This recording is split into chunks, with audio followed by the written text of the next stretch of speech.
Hello and welcome to the Ultimate Florida Sports Show. I'm Chris Porter alongside my main man, Evan Closky. And Evan, despite all the turkey you ate, you still look G-O-O-D good. Thank you, because I ate a good chunk of turkey, and I feel like I didn't gain that much, so I'll take it. We have plenty to talk about this week. The college football coaching carousel makes plenty of stops in the Sunshine State. The Bucs are getting healthier, plus our best bets in the Ultimate Stakes. But first, let's start with them Jags. Right now, the Jaguars have a big showdown with their AFC South rival, the Indianapolis Colts, Sunday, and this fan base is fired up. It is the biggest game at Everbank Stadium since that Monday Night Football game against the Cincinnati Bengals 2 years ago. Both teams will enter the game with identical records, but the Big Cats are holding down the top spot due to tiebreaker rules. Liam Cohen's squad is rolling. Winners of 3 straight, while the Colts have stumbled, going just 1-3 after that hot 7-1 start. The players and coaches have had one message all week: pack the bank, because they know how huge this divisional battle is, and they want all of the advantages that come with playing a big game at home. We need the real deal fans that's going to be out there and that's going to stand on their feet, that's going to cheer first, second, third down and celebrate the good, and don't, scream at us when we do something bad happens. You know what I mean? Like, it's a part of the game, and we need that type of energy. Every time we're in these games, these big games, whether they're prime time, later in the season, big games, whatever it is, division games, our fans always show up, so I expect no different, but really excited to, feel the energy and just see a packed stadium. Now, if Sunday's atmosphere is anything like it was when the Jags beat the Kansas City Chiefs in that Monday night thriller Week 5, it is going to be live here in Duval County. Duval, as some would say. Speaking of Week 5, that's when Brenton Strange went down with an injury and had to be placed on IR. But since he's returned, man, this guy is playing well, Chris. Absolutely. One of the reasons the Jaguars' offense has had so much success of late is due to the return of tight end Brenton Strange. Strange coming off IR a few weeks ago after that hip injury week 5 against the Chiefs. In just 2 games since returning, he's hauled in 8 catches, 438 yards, and a touchdown. But it's not just the stats. His impact as a blocker and a receiver has been invaluable. Now with Strange back in the mix, this offense looks a whole lot more complete. Brenton's a guy that we've wanted to continue to get more to as a player that, when he catches the ball, can do something with it, right? And the more you can get those guys in space, the better. And it allows you to be a little bit more balanced in the run and the pass when you have 12 personnel and tight ends that can do both.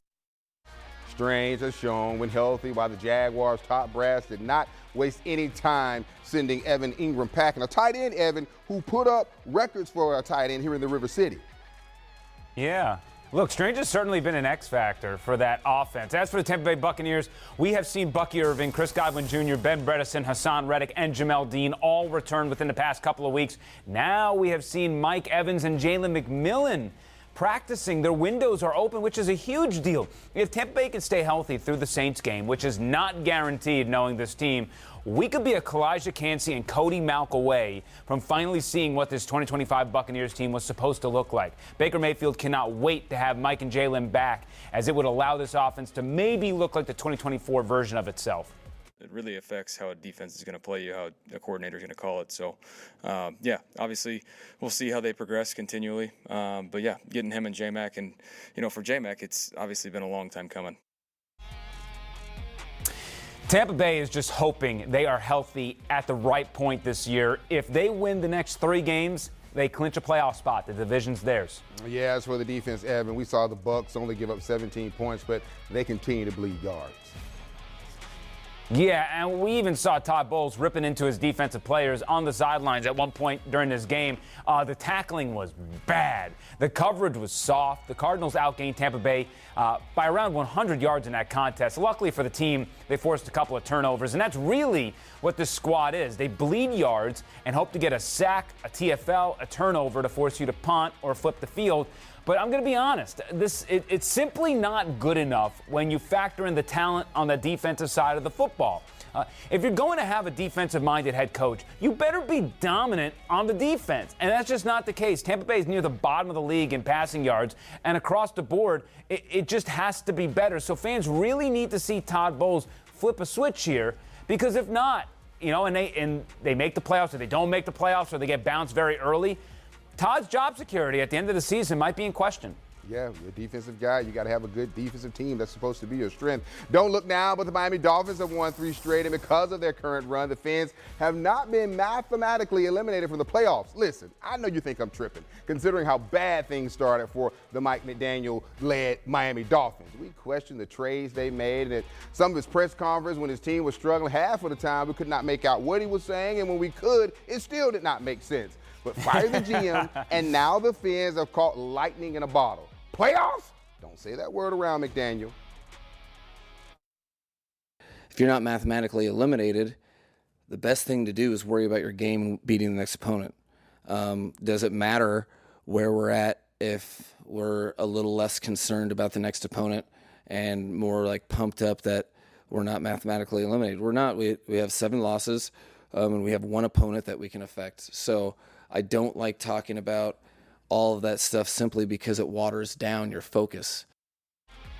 The Dolphins will try to make it 4 straight when they tackle the Jets, Jets. And Evan, with a good play of late, Mike McDaniel might have saved his job.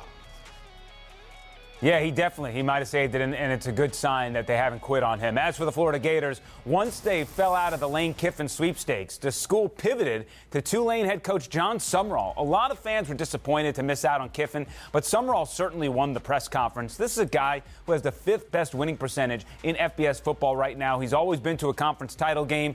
He said he's a defensive coach, but also knows the importance of lighting up the scoreboard. I also liked what he had to say about Billy Napier and the comparisons made by the fans. Many fans aren't happy to dip back into the group of 5 well again, but Sumrall said no 2 people are alike. Give him a chance. He certainly doesn't lack confidence.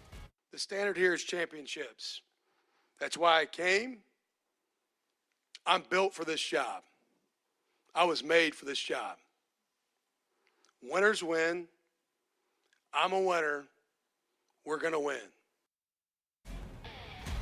I love that bite so much. If you have a chance to watch the whole press conference, I suggest it. He's actually really funny. It was also nice to see Urban Meyer and Steve Spurrier and Danny Werfel in attendance. Sumrall felt like a hit to me. Yeah, the Sumrall hire was not the only major move the Gators made this week. Florida hired former Jaguars general manager David Caldwell as well to be the Gators' new GM. Caldwell spent 8 years here in the River City with the Jags before leaving for Gainesville, was in a front office executive with the Philadelphia Eagles. Caldwell's entire career has been in the NFL, starting back in 1996 as a scouting assistant for the Carolina Panthers. He's been part of 2 Super Bowl winning teams. He brings deep experience in roster construction, talent evaluation, analytics, and long-term planning. This structure matters. It creates alignment. It creates clarity, but most importantly, it allows John and the staff he's going to build to focus fully on leading our players, developing our roster, and winning football games. Dave's cut his hair. Hopefully, Dave will have more success in Gainesville as the Gators GM than he did here in Jacksonville as the Jags general manager. But the Jags did win one division title and advance to the AFC Championship game on his watch. And no, Miles Jack still not down. I agree with you. A nice reminder, NFL refs were always really bad, not just this year. As for USF, losing Alex Golesh was expected. Still a gut punch. Fans wish him well at Auburn as he resuscitated the program, but the folks in Tampa have moved on quickly. With the hiring of Brian Hartline, the Ohio State offensive coordinator, was rumored for a lot of jobs, but lands in the group of 5. The man will get his first head coaching gig with the Bulls, and I can only imagine the recruiting this man will do under his watch. Hartline has recruited guys like Emeka Ibuka, Jackson Smith and Jigba, Chris Olave, Marvin Harrison Jr., Garrett Wilson, Jamison Williams, Jeremiah Smith, Carnell Tate. The dude knows how to get dudes. And for USF, that wants to continue to prove they deserve a bump up to the P4 when the time comes, this was a home run hire. I have to give Rob Higgins a lot of credit here for his first big hire as CEO of athletics. I think he knocked it out of the park. And I'm an Ohio State guy, so it hurts my Buckeyes, but certainly he did deserve this. Hey, I like the selection for the new head coach as well. One of the best times of the year, Evan, early signing day ahead in the heart of the game. We're taking you to the north side of Jacksonville to Raines, where you'll meet some of the future college stars of tomorrow. Plus, the Miami Hurricanes need to weather the storm this weekend as the conference title games determine their fate, why their case shouldn't be that complicated in the ultimate rush.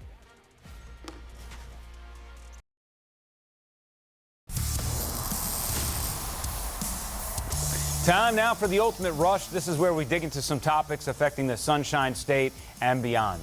Yeah, and the catch, we've got 60 seconds to make our point, and I'm starting us off in Coral Gables. If you're looking for a team on the outside that deserves to crash the 12-team college football playoff, look no further than the Miami Hurricanes. Mario Cristobal's squad needs a little help on championship weekend, but the Canes have quietly built one of the strongest at-large cases in the country. The Canes did not just finish the season well, they surged into December. Miami has won 4 straight by an average margin of 28 points, pairing a steadily improving offense with a defense that's become one of the nation's best. They rank 6th nationally in points allowed, 11th in yards allowed, and sit tied for 14th in sacks. And let's not forget the resume. Miami opened the season with a 3-point win over Notre Dame, a team currently ranked ahead of them in the college football playoff poll. The selection committee has repeatedly emphasized the importance of head-to-head results, and few teams have a more valuable one in their pocket than the Canes. When you combine their late-season dominance, their elite defensive metrics, and the head-to-head win over the Fighting Irish, Miami absolutely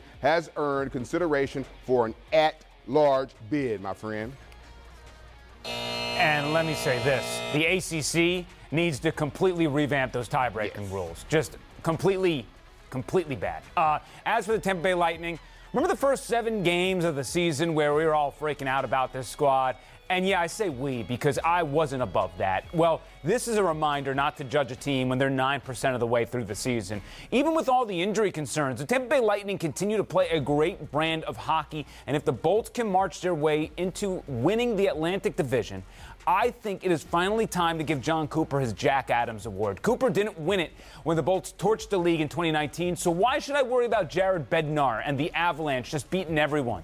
If there is a season for the Bolts to make it back to the Stanley Cup final, this is it. As of this taping, the Florida Panthers are dead last in the East. The Toronto Maple Leafs are a mess. The East has been a gauntlet for so many years, and now it seems like the pendulum has swung to the West, at least when talking about the truly dominant teams. I think the Bolts got the goods to win the East again, and I'm stating it now in the beginning of December. I think they're going to go back to the Cup. They have all the parts, and we know that Julien Brisebois is going to make a big trade in the middle of the season that wows everybody. Yeah, Evan, Tampa Bay Lightning, you guys got your thing going on down there. You made me a hockey fan. You guys are so good. Time now for the Heart of the Game segment is when we share one of those stories that takes you beyond the X's and O's and reminds you why we all love sports. Early signing day around the nation with high school student athletes putting pen to paper on which school they'll take their talents to. At Reigns here in Jacksonville, it meant 7-star football players were honored. Jatarius Brown and Cameron Washington are both heading to Charleston Southern University. Tony Williams is going to Illinois. Sharif Jackson is making Mercer his new home, while Kevin Brown is going to Boston College, and both Ethan Sherman, and Zion Butler are heading to Middle Tennessee. Butler made his choice live Wednesday. The communication they had me ever since they offered me, and then I went up there for my official visit and just feel like a place I need to be, safe environment. It's a dream come true. It's also a blessing. I've been dreaming about signing since I was little, so for me to be able to sign on the day, it's a blessing. Oh, it's a surreal moment. It's a great day. And just a lot of emotions running. So the coaching staff put a lot of time into me, and just the coaching and just the whole Florida to Illinois thing. Illinois has a great Florida pipeline, and I want to be a part of that. All of the guys you saw on your screen there, a big reason why the Range Vikings had an outstanding 2025 season. The Vikings, one of the best teams, not just here on our First Coast, but in the entire Sunshine State. And as the taping of this show, they are in the semifinals, need just one win to get back to the state championship game again. And Evan, as you can see, it takes star players. Yeah, and look, I'm just glad that the transfer portal hasn't ruined moments like that for these kids. Seeing them sign those papers and pledge their allegiance to a school, that stuff never gets old. As for the ultimate stakes, the Jags and Bucks are hoping to stick to their winning ways. Our best bets as we view both games this weekend, that's coming up in 2 minutes. Hey, Dad, I don't need you to be perfect. I don't need you to be a superhero. I know you don't have it all figured out. Y eso está bien, porque eres mi papá. And that's enough. And scientific study shows when my dad is involved, great things happen. When test scores go up, I'm less anxious. I just become the best version of me.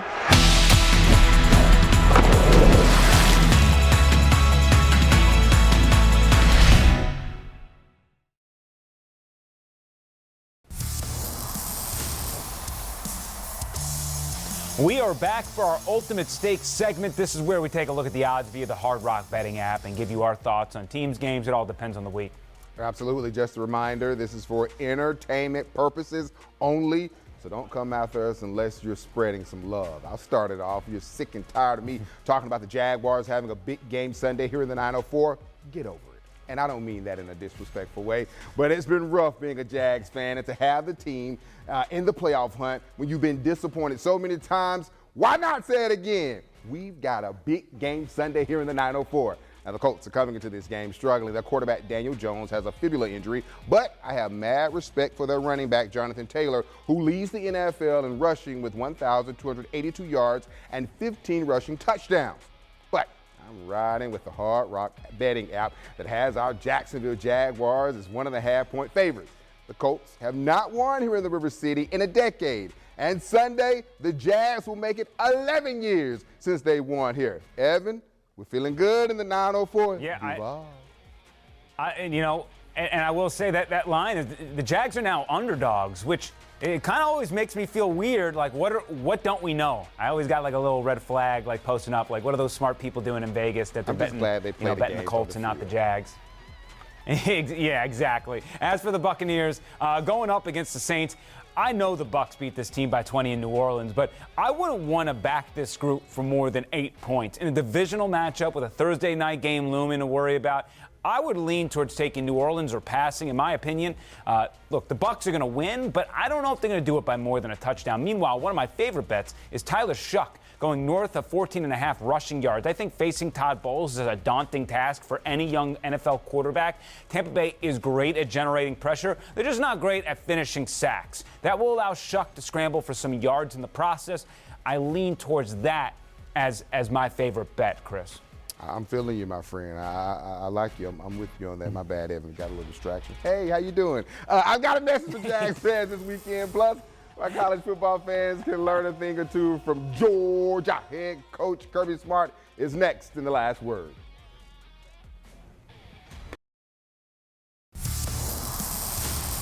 Time now for the last word. This is where we clear the paint and sound off on a topic that's caught our attention. Evan, let's go.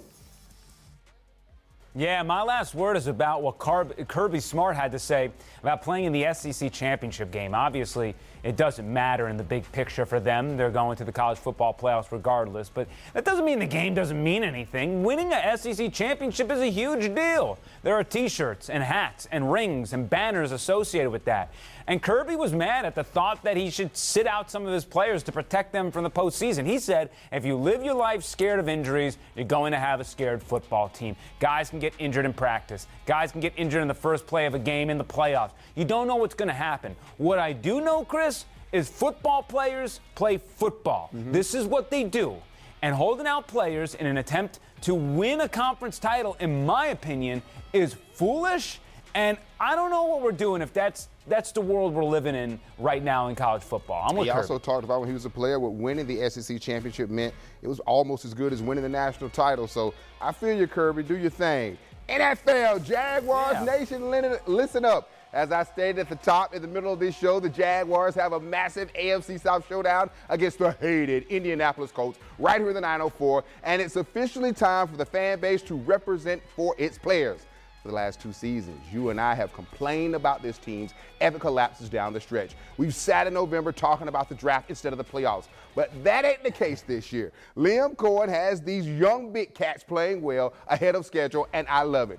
Cohen in the front office made moves early that had this team buzzing around the country all offseason, and now they're in position to win the AFC South. So here's the deal, Duval. It's time to represent. Fill Everbank Stadium, pack every seat, shake that building, make it absolutely miserable for the Colts. In fact, the only Colts jersey I want to see on Sunday are the ones the players are wearing on the sideline. Jags fans, let's go. For the first time in a long time, we're talking playoffs in December, so be loud, be proud, and show this team that the 904 rides with them all the way. Duval!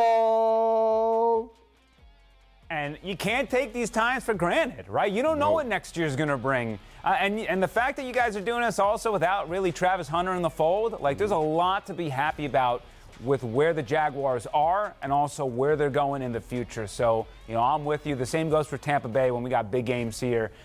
One coming up this weekend, a Thursday night primetime matchup. Could have a big one against Carolina down the line. And we thank you all for watching another episode of the Looking Forward to Sports Show. 1 o'clock. Let's win this thing. Important games in December. That's what it's all about. Peace.